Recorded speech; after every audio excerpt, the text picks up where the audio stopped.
कहानी शुरू होते ही हम लोगों को कॉन्टिनेंट ऑफ एसुइन को दिखाया जाता है, जहाँ पे हम लोगों को बताया जाता है कि ये जो कॉन्टिनेंट ऑफ एसुइन है इसको होली अलायंस एम्पायर की तरह रूल किया जाता है। मून गॉडेस सेलुसिया के विश्वास को आधार बनाकर एक नया कॉन्टिनेंटल ऑर्डर तैयार की गई और इसके सीमा के अंदर डिवाइन आर्ट्स और मैजिकल फ्लो दोनों ही एक दूसरे में घुल मिलकर बहते हैं। नैरेटर की ये सभी बातें बोलने के साथ ही इस वक्त हम लोगों को एक कैसल के और का सीन दिखाया जाता है और ये जो कैसल है इसके अंदर इस वक्त हम लोगों को बहुत सारे जादूगरों को देखने के लिए मिलते हैं, जो लोग अभी कोई एक स्पिरिचुअल परफॉर्म कर रहे होते हैं। सामने की ओर उर्दू ही किताब को देखने के बाद अभी तो ऐसा ही प्रतीत होता है कि शायद से वे सभी मिलकर इस जादुई किताब को सील करने की कोशिश कर रहे हैं। अभी नैरेटर हम लोगों से दोबारा से बोलने लगता है, एम्पायर के बिल्कुल अंदर ही ताकत के केंद्र से काफी दूर एक शांत कोने में भोली बिस्तरी पुरानी राज छुपे हुए है और प्राचीन ब्लड लाइन्स को जगाने की कहानी अभी जिंदा पड़ी है। नैरेटर की ये बोलने के साथ ही सीन दोबारा से चेंज हो जाता है। इस वक्त हम लोगों को कहीं दूर किसी एक जंगल के और का सीन दिखाए जाते हैं और इसी जंगल के अंदर इस वक्त हम लोगों को एक सुअर को भी देखने के लिए मिलते हैं, जो कि बहुत ही ज्यादा एटीट्यूड के साथ हर रोज की तरह अपनी राह पे चल रहा होता है। लेकिन उसे क्या पता था आगे की ओर कोई उसके लिए ट्रैप बिछा के रखा है। सुअर अभी जैसे ही ट्रैप के अंदर अपना पैर डालता है वैसे ही ट्रैप एक्टिवेट हो जाता है और इससे सुअर का चेहरा दर्द के मारे फूल जाता है। बेचारा सुअर यहाँ पे बहुत ही जोरदार एक रोआर मारता है। उसकी रोआर की वजह से आसपास की जितनी भी पंछियां थी वे सभी जंगल छोड़ के जाने लगती है। सीन अभी दोबारा से सुअर की ओर आता है, जो कि अपने पैरों की दर्द की वजह से अभी भी गुंगराता होता है। इसी समय हम लोगों को जंगलों के अंदर मतलब झाड़ियों के अंदर एक बच्चे को भी देखने के लिए मिलते हैं और ये जो बच्चा है यही हम लोगों का मेन कैरेक्टर है। नाम होता है रिचर्ड। रिचर्ड यहाँ पे ट्रैप के अंदर सुअर को फंसा हुआ देखने के बाद बहुत ही ज्यादा खुश हो जाता है और इसके साथ ही रस्सियों का गुच्छा लेके सीधा सुअर के सामने हाजिर हो जाता है। सुअर भी यहाँ पे रिचर्ड को देखने के बाद बहुत ही ज्यादा डर जाता है। रिचर्ड को यहाँ पे देखने के बाद बेचारे सुअर की आंखों से आंसू आने लगता है, लेकिन रिचर्ड यहाँ पे सुअर को मारता या फिर उसे पकड़ पाता। इसी समय कोई दूर से ही सुअर के बॉडी के ऊपर बहुत ही जोरदार एक तीर मार देता है और इससे बेचारा सुअर यहीं पे मारा जाता है। तो इस वक्त हम लोगों को दिखाए जाते हैं कि रिचर्ड की तरह ही सेम एज के और भी बहुत सारे बच्चे यहाँ पे आ गए होते हैं और उनमें से ही एक अभी इस तीर को मारा होता है। और जैसा कि यहाँ पे सुअर को आखिरी तीर मार के इन लोगों ने मारा है, तो इसी कारण ही फिर सभी यहाँ पे सुअर की मांग करने लगता है। रिचर्ड से बोलने लगते हैं कि ये शिकार हम लोगों का है, लेकिन यहाँ पे रिचर्ड बहुत ही ज्यादा गुस्से में आ गया होता है। वो गुस्से के साथ और चिल्लाते हुए बोलने लगता है, पीरू आखिरकार तूने मेरा शिकार किस लिए चुराया? तो बेसिकली यहाँ पे जिस लौंडे ने तीर मार के सुअर को मारा होता है उसका नाम पीरू होता है और उसका चेहरा आप लोग यहाँ पे देख ही सकते हो। तो अभी पीरू रिचर्ड की इस बात को सुनने के बाद रिचर्ड से बोलने लगता है कि यहाँ पे जितने भी जन मौजूद है ना उन सभी ने ही देखा है कि मैंने यहाँ पे सुअर के सिर पर तीर मार के सुअर को मारा है। तो आखिरकार तुम यहाँ पे इस बात को कैसे बोल सकते हो कि मैंने तुम्हारे शिकार को चुराया? क्या तुम यहाँ पे इस बात को इसीलिए बोल रहे हो क्योंकि तुमने यहाँ पे एक छोटा सा ट्रैप लगाया था? कम ऑन ब्रो, हम सभी ने तुमको सुबह को देखे थे जब तुमने यहाँ पे इस ट्रैप को लेके आए थे और यहाँ पे ये बात सभी को ही पता है कि ये जो छोटा सा ट्रैप है ना इसके माध्यम से कभी भी कोई भी सुअर को पकड़ा नहीं जा सकता है। इसके माध्यम से बस छोटे मोटे रैबिटों को पकड़ा जा सकता है। पीरू की ये सभी बातें सुनने के बाद रिचर्ड बोलता है, अच्छा ऐसी बात है क्या? अगर तुम्हें पहले से पता है कि मैं यहाँ पे छोटे मोटे रैबिट का शिकार करने के लिए आया हूँ तो फिर तुम मेरे पीछे यहाँ तक कैसे आ गए? क्या सिर्फ एक सुअर को मारने के लिए? रिचर्ड की इस बात को सुनने के बाद यहाँ पे पीरू और साथ साथ पीरू का जो दोस्त है वो भी बहुत ही ज्यादा गुस्सा हो जाता है। पीरू का दोस्त अभी गुस्से के साथ रिचर्ड से पूछने लगता है, क्या तुम हम पर इल्जाम लगा रहे हो कि हम तुम्हारा शिकार चुराने के लिए तुम्हारा पीछा कर रहे थे? इसी समय एक और लड़का पीरू के दोस्त को बोलने लगता है, फालतू में ही उसके साथ बातें करके टाइम वेस्ट मत करो। हम सभी ने ही यहाँ पे देखे है कि पीरू ने ही इस सुअर का शिकार किया। सभी के मुंह से ऐसी बातों को सुनने के बाद रिचर्ड बहुत ही ज्यादा गुस्सा हो जाता है। रिचर्ड यहाँ पे चिल्लाते हुए सभी से बोलने लगता है कि तुम लोग बहुत ही ज्यादा आगे जा रहे हो। मैंने यहाँ पे ट्रैप के माध्यम से इस सुअर को पकड़ा था, लेकिन यहाँ पे रिचर्ड आगे कुछ और कह पाता उससे पहले ही पीरू के साथ ही आके रिचर्ड को कस के पकड़ के जमीन के ऊपर पटक देता है। अभी पीरू बहुत ही ज्यादा गुस्से के साथ अपने हाथ को कसते हुए रिचर्ड की ओर ही आने लगता है। रिचर्ड से बोलता है, लगता है तुम्हें इस बात से बहुत ही ज्यादा प्रॉब्लम हो रहा है। लेकिन यहाँ पे रिचर्ड पूरी तरीके से एक जिद्दी लड़का था। वो दोबारा से पीरू से एक ही बात बोलने लगता है कि वो जो सुअर है वो मेरा शिकार है। रिचर्ड की इस बात को सुनने के बाद पीरू बहुत ही ज्यादा गुस्सा हो जाता है। वो बहुत ही जोरदार एक लात रिचर्ड के पेट पर दे मारता है। रिचर्ड आ करके जोर से चिल्लाता है और दूर पीछे की ओर खिसक जाता है। पीरू दोबारा से रिचर्ड से बोलने लगता है, रिचर्ड, मैं तुम्हें एक और बार पूछने वाला हूँ, वो जो शिकार है वो मेरा है, क्या तुम इस बात को सबमिट करते हो? रिचर्ड अभी धीरे धीरे करके उठ खड़ा होने की कोशिश करने लगता है और इसके साथ ही पीरो की आंखों में आंख डाल के बोलने लगता है, नहीं, वो शिकार मेरा है। दोबारा से एक ही बात को सुनने के बाद रिचर्ड भाव यहाँ पे ज्वालामुखी की तरह पूरी तरीके से फट जाता है। वो चिल्लाते हुए सभी से बोलता है, जल्दी से जाओ, उसे पकड़ो, अगर तुम लोग उसे मारते दम तक पीटोगे तो मैं इस बात का इल्जाम खुद पर ले लूंगा। फिर क्या, सभी मिलकर रिचर्ड को झाड़ियों के अंदर लेटा के पेलता है, जो कि हम लोग को नहीं दिखाया जाता। सीन चेंज हो जाता है, रात हो जाती है। हम लोगों को रिचर्ड के घर के और का सीन दिखाया जाता है, जहाँ पे रिचर्ड अभी दर्द के मारे आ ऊ करके चिल्ला रहा होता है। अभी रिचर्ड की मॉम रिचर्ड का ट्रीटमेंट करते हुए पूछने लगती है, रिचर्ड इतना ज्यादा इंजरी तुम्हें कैसे लगी? रिचर्ड झूठ बोलते हुए बोलता है, मैं सुअर का शिकार करने के लिए गया था, लेकिन सुअर को पकड़ते पकड़ते मुझे बहुत ही ज्यादा चोट लग गई। रिचर्ड की मॉम यहाँ पे अपनी हीलिंग मैजिक को कास्ट कर लेती है और इसके साथ ही बोलने लगती है, मुझे पता है मैंने ही तुम्हारे बर्थडे फीस्ट के लिए सुअर को पकड़ने के लिए बोला था, लेकिन फिर भी तुम्हें अपने आप को इतना भी ज्यादा पुश नहीं कर पाना चाहिए था। रिचर्ड की मॉम की ये बोलने के साथ ही इस वक्त हम लोगों को रिचर्ड की मॉम को देखने के लिए मिलती है, जो कि काफी ज्यादा खूबसूरत होती है। रिचर्ड की मॉम यहाँ पे हीलिंग मैजिक को यूज करते हुए रिचर्ड से बोलने लगती है, रिचर्ड थोड़ी देर सब्र करो, हिलो मत, और हाँ रिचर्ड, तुम्हें आगे जाके और भी ज्यादा केयरफुल रहना होगा, इतना भी ज्यादा रेकलेसली मत घुमा करो। छोटा सा रिचर्ड बोलता है, मैं अब 10 साल का हो चुका हूँ मॉम, आप मेरे लिए चिंता मत करो, मैं घर के चीजों को संभाल सकता हूँ। देखते ही देखते रिचर्ड की मॉम हीलिंग मैजिक को यूज करके रिचर्ड को पूरी तरीके से हील कर देता है। रिचर्ड की मुस्कान को देखने के बाद यहाँ पे रिचर्ड की मॉम भी बहुत ही ज्यादा खुश होने लगती है और इसके साथ ही अपने मन में ही बोलने लगती है कि ये बच्चा हमेशा से ही औकात दिखाने का शौक रखता है, लेकिन ये बात भी सच है, हम लोगों का छोटा सा रिचर्ड अभी 10 साल का हो चुका है। सच में टाइम कितना जल्दी बीतता है, लगता है टाइम आ चुका है उसे उस सीक्रेट के बारे में बताने की, और वो सीक्रेट है एक स्पेशल रिचुअल। रिचर्ड की मॉम अपने मन में इन सभी बातों को सोचने के साथ ही अभी रिचर्ड से अचानक से पूछने लगती है, रिचर्ड तुम भी मेरी तरह डिवाइन आर्ट को यूज करना चाहते थे, है ना? मॉम की बात को सुनने के बाद रिचर्ड हैरान हो जाता है। रिचर्ड की मॉम दोबारा से बोलती है, चलो आज मैं तुम्हें सिखाने वाली हूँ आखिरकार डिवाइन आर्ट कैसे यूज किया जाता है। रिचर्ड का होश इस बात को सुनने के बाद पूरी तरीके से उड़ जाता है। वो इस वक्त अपनी मॉम से एक ही बात पूछता है, क्या सच में आप मुझे डिवाइन आर्ट सिखाने वाली है? ऑफ कोर्स मैं तुम्हें झूठ क्यों बोलूंगी, और मेरी तरफ से तुम्हारे 10th बर्थडे का एक गिफ्ट ही समझो, रिचर्ड की मॉम बोलती है। रिचर्ड और भी ज्यादा एक्साइटेड हो जाता है, बहुत ही ज्यादा जोश के साथ, और उछलते हुए बोलने लगता है कि ये तो असम है, मैं सीखना चाहता हूँ डिवाइन आर्ट को। रिचर्ड इस वक्त अपने मन में ही पीरो को याद करते हुए बोलने लगता है, अगर मैं डिवाइन आर्ट को सीख जाता हूँ तो मैं आसानी से किसी से भी बुली नहीं होऊंगा। रिचर्ड की इन सभी चिंताधाराओं को तोड़ते हुए रिचर्ड की मॉम रिचर्ड से बोलने लगती है, रिचर्ड उतना भी ज्यादा एक्साइटेड मत हो, क्योंकि डिवाइन आर्ट को सीखना ये कोई सिंपल मैटर नहीं है। एसुइन के कॉन्टिनेंट पर कोई भी डिवाइन आर्ट को यूज नहीं कर सकता। चर्च इनकी इनहेरिटेंस पर सख्त निगरानी रखता है, और इन सभी चीजों का मकसद ये है कि शैडो और डीमन जैसे जितनी भी बुरी ताकतें हैं उन सभी को टैबू घोषित किया जाए और बुरी शक्तियों को इस दुनिया को नुकसान पहुंचाने से रोका जाए। इसी वजह से मैंने तुम्हें अब तक ये सब नहीं सिखाया, और अभी तक तुम्हें डिवाइन आर्ट्स को ना सिखाने का बस 2 ही कारण था। उनमें से एक था कि मैं तुम्हें खतरे में नहीं डालना चाहती थी, और दूसरी डिवाइन आर्ट्स को इस्तेमाल करने के लिए एक जरूरी शर्त होती है। शर्त? कैसा शर्त? रिचर्ड एक्साइटेड होते हुए पूछता है। रिचर्ड की मॉम बोलती है, तुम्हें अगर किसी भी डिवाइन आर्ट को सीखना है उससे पहले तुम्हें एंशिएंट लैंग्वेज को समझनी पड़ेगी, और इसके साथ ही एलुसिया की नजरों में कबूल किया गया कोई बनना होगा।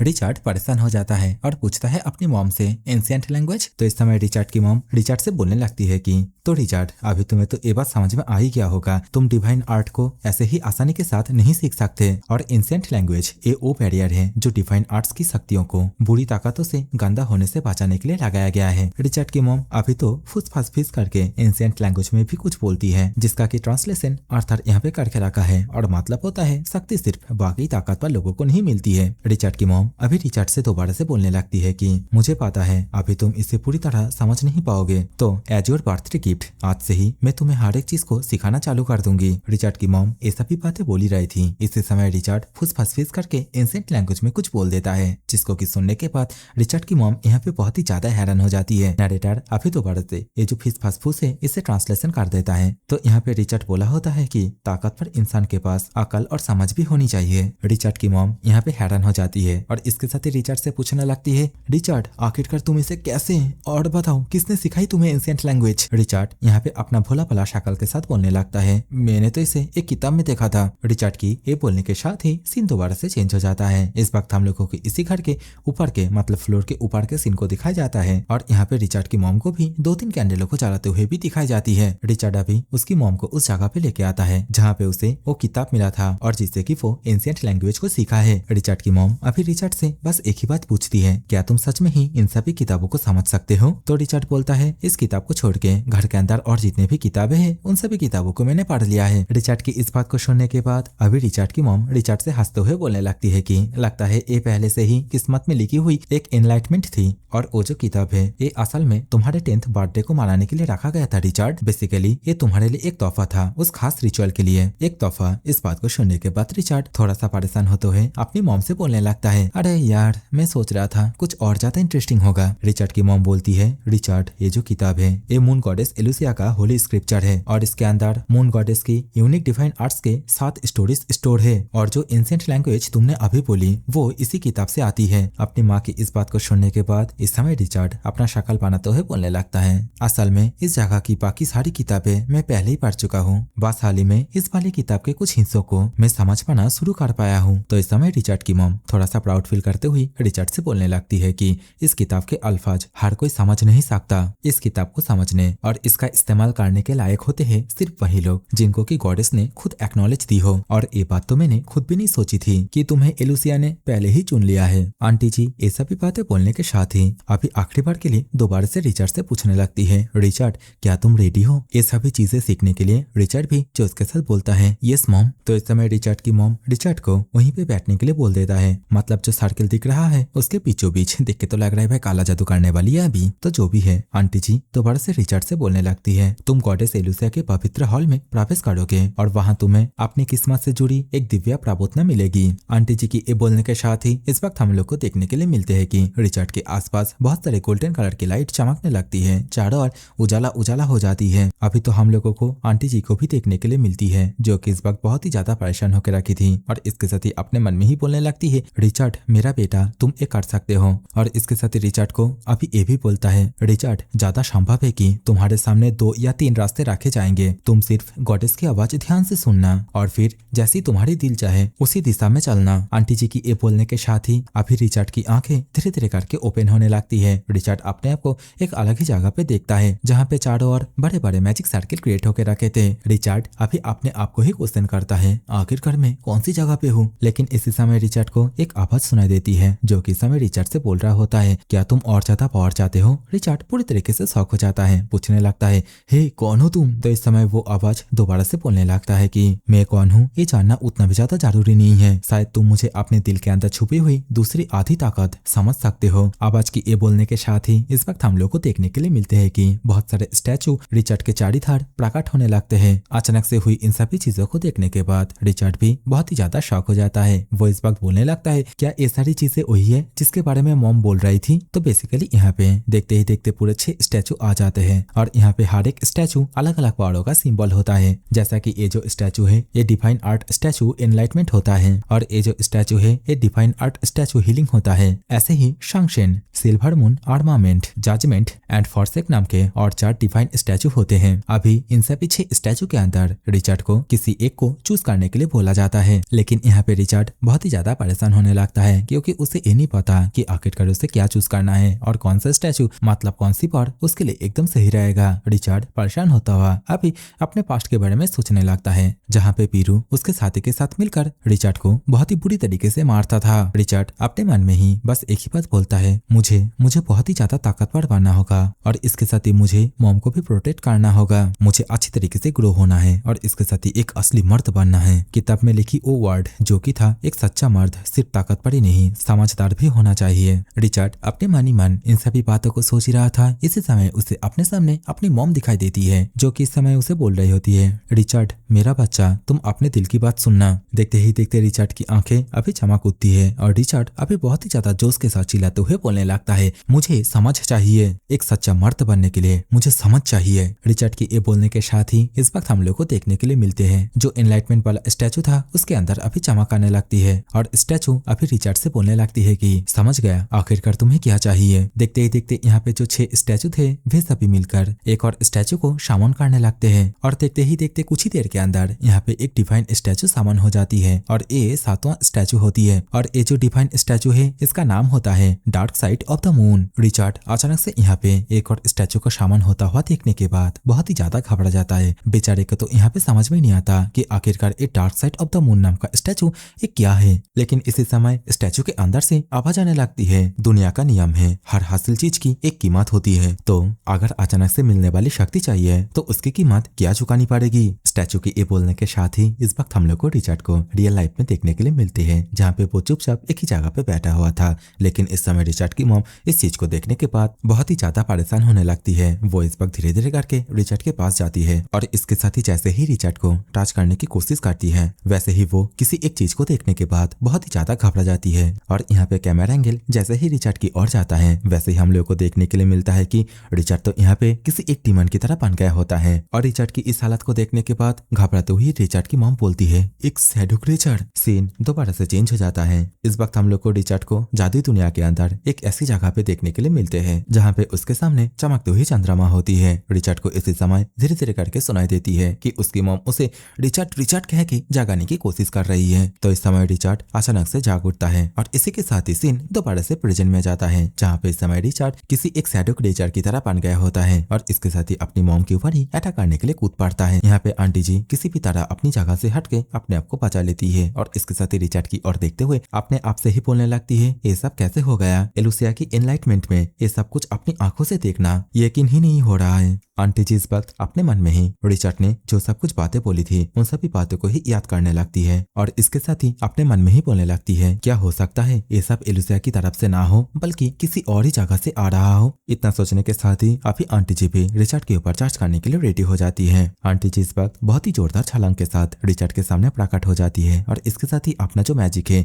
डिवाइन आर्ट फॉर्सेक उसे यूज कर देती है। देखते ही देखते चारों ओर लाइट ग्रीन कलर का जो माना है इधर उधर बिखरने लगता है। लेकिन इस समय रिचर्ड के शैडो फॉर्म को इससे बहुत ही ज्यादा तकलीफ होने लगता है। वो इस समय जोर जोर से चिल्ला रहा होता है। सीन दोबारा से चेंज हो जाता है। इस वक्त हम लोग को उसी जादुई दुनिया के और का सीन दिखाया जाता है, जहाँ पे हम लोग को ये देखने के लिए मिलता है जो ब्लैक मैजिक है, मतलब जो ब्लैक डार्क माना है वो धीरे धीरे करके इस जगह को पूरी तरीके से अपने लपेट में ले रहा है। और आंटी जी जो कि अपनी स्पिरिट फॉर्म में यहाँ पे आ गई होती है, वो इस चीज को देखने के बाद बस एक ही बात बोलती है, क्या सच में ही ये कोई शैडो क्रिएचर है? आंटी जी की ये बोलने के साथ ही इस वक्त हम लोग को रिचर्ड को भी देखने के लिए मिलता है, जो कि अभी भी उसी दुनिया के अंदर पूरी तरीके से बेहोशी की हालत में पड़ा हुआ था। आंटी जी रिचर्ड को बार बार जगाने की कोशिश कर रहा होता है, लेकिन जैसा कि आंटी जी ने यहाँ पे अपनी स्पिरिट फॉर्म को यूज करी थी, इसी कारण आंटी जी के सिर पे बहुत ही ज्यादा दर्द चालू हो जाता है। लेकिन चाहे तकलीफें कितनी भी हो, आंटी जी यहाँ पे अपने बेटे को बचाने के लिए अपने मैजिक को मैक्सिमम लेवल तक यूज करती है। देखते ही देखते माहौल पूरी तरीके से शांत हो जाता है। रिचर्ड जो कि इस समय एक कोने में चुपचाप नील डाउन होकर बैठा हुआ था, लेकिन वो यहाँ पे अभी भी पूरी तरीके से ठीक नहीं हुआ था। रिचर्ड की मॉम रिचर्ड को देखते हुए अपने मन में ही परेशान होते हुए बोलने लगती है कि इसमें कोई शक नहीं है, वो कियोटिक क्रिएचर पहले ही मून गॉडेस के डोमेन को गंदा कर चुका है। जादुई दुनिया के बीचों बीच जो प्लैनेट्स है, जहाँ अनगिनत शैडो रेसेस अलग अलग प्लैनेट्स के बीच भागती रहती है और ये बुरी शक्तियाँ लगातार अपनी एरिया फैला रही है और जिस भी जगह पे पहुंचती है उस जगह को पूरी तरीके से करप्ट कर देती है। और बदकिस्मती से ये ताकत बहुत पहले ही हम लोगों के एसुइन कॉन्टिनेंट तक पहुंच चुके थे। ये ताकत जिंदा प्राणी के जीवन ऊर्जा को ही अपना खाना बना लेता है और उनके लिए माना सबसे लाजीज खाना होता है। जादू टोना और बहकावे के जरिए ये उन लोगों के दिमाग को बिगाड़ देता है जिनके पास पहले से ही माना होता है और जो डिवाइन आर्ट्स पर विश्वास करते थे, और क्या फिर धीरे धीरे उनको पतन की राह पर धकेल देता है और इन्हीं सभी लोगों के जरिए जो इविल एनर्जी है उसको फैलाने का जरिया बना देते हैं। आंटी जी यहाँ पे बहुत ही ज्यादा परेशान हो चुकी थी। आंटी जी को देख के तो यही लग रहा होता है कि शायद से आंटी जी यहाँ पे कोई सख्त कदम को उठाने वाली है। तो यार गाइस, यहाँ पे कहानी के बीच में मैं टोकना नहीं चाहता, लेकिन फिर भी बोल देता हूँ। आप लोग सोच रहे होंगे ये कौन सा सी है भाई जो सिर्फ आंटी जी बोल रहा है। तो देखो सीन ऐसा है, 2-3 एपिसोड के बाद आंटी जी टपकने वाली है, मतलब किसी एक कारण के कारण रिचर्ड की मॉम मारा जाने वाली है। तो इसी कारण ही मैं शुरुआत से ही थोड़ा प्यार दिखा रहा हूँ। तो कहानी में वापस आते हैं। आंटी जी इस वक्त हम लोगों से बताने लगती है कि कॉन्टिनेंट ऑफ एसुइन के अंदर जब इविल एनर्जी आई तब हाई प्रीस्ट और इसके साथ ही वॉरियर दोनों ही नाकाम रहे। खून से धरती लाल हो गई और पूरी सभ्यता का अंत आ गया। फिर नया एरा आने के बाद ही होली अलायंस और मून गॉडेस की मिलजुल कर की गई कोशिशों से इंसान इविल एनर्जी का डटकर मुकाबला किया और आखिर में कॉन्टिनेंट में जितने भी इविल एनर्जी थे उन सभी को पीछे धकेला दिया। लेकिन इतने सालों बाद भी मैंने कभी नहीं सोची थी कि एलुसिया तक को भी गंदा कर दिया जाएगा। अब मुझे डर है कि रिचर्ड को उन शैडो एनर्जी ने निशाना बना लिया है। वो उनके लिए अगले हमले का एक कोऑर्डिनेट और एंकर पॉइंट बन चुका है। ऐसी सिचुएशन में रिचर्ड के लिए सिर्फ 2 ही पॉसिबिलिटी बाहर आती है, या तो भयानक शक्तियों के टकराव में ही पूरी तरह तबाह हो जाना, या या फिर सबसे ताकतवर शैडो क्रिएचर उस पर कब्जा कर लेगा और वो हमेशा के लिए अपने ही जिस्म पर से कंट्रोल खो देगा। रिचर्ड की मॉम अभी ये भी सोचने लगती है, क्या ये एलुसिया की तरह दिया गया कोई पनिशमेंट है? अगर मैं अभी भी एलुसिया की हाई प्रीस्ट होती तो शायद से ये एनलाइटमेंट कभी बिगड़ती ही नहीं। ये सभी बातें सोचते हुए रिचर्ड की मॉम अभी दौड़ते हुए नीचे की ओर आती है और इसके साथ ही आसपास कुछ ढूंढने की कोशिश करने लगती है। बोलने लगती है, नहीं, मैं ये होने नहीं दे सकती, मेरे ही लापरवाही की वजह से रिचर्ड इस खतरे में पड़ा है। लेकिन आखिरकार वो चीज है कहाँ, मैंने तो उसे यही रखा था। ये सभी बातें बोलते हुए रिचर्ड की मॉम अभी जैसे ही ड्रॉयर को ओपन करती है वैसे ही उन्हें वो चीज मिल जाता है और यहाँ पे चीज मतलब एक लेटर से होती है। और यहाँ पे रिचर्ड की मॉम जल्दी जल्दी से लेटर को ओपन करती है और इसके साथ ही उसके अंदर कुछ लिखने लगती है। बोलने लगती है कि जो पर्सन पहले एल्वेन रॉयल कोर्ट को डिस्ट्रॉय कर सकता है वो इस शैडो क्रिएचर के साथ भी शायद से डील कर सकता है। आंटी जी की ये बोलने के साथ ही इस वक्त हम लोग को देखने के लिए मिलते हैं कि वो जो लेटर है वो अभी किसी ग्लोइंग ऑरा की तरह खिड़की से सीधा बाहर की ओर जाने लगती है। और क्या, इसी के साथ ही ये वाली एपिसोड यहीं पे खत्म होती है। So take care, bye bye, love you all.